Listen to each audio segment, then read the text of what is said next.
فطری تقاضا ہے یہ کہ وہ آزاد پیدا ہوا ہے، وہ آزاد رہے، کسی کو غلام بنانے کا حق نہیں ہے.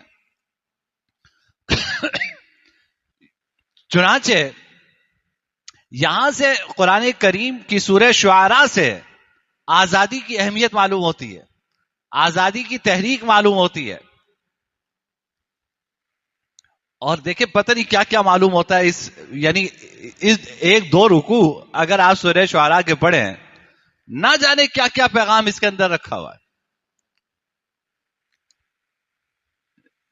جب حضرت موسیٰ علیہ الصلوۃ والسلام فرعون کے پاس گئے اور یہ اللہ تعالیٰ کا یہ پیغام دیا کہ بنی اسرائیل کو تم آزاد کرو، کیوں غلام بنایا ہوا ہے تم نے؟ تو فرعون کہنے لگا کہ اچھا تم وہی ہو جسے ہم نے پالا ہے،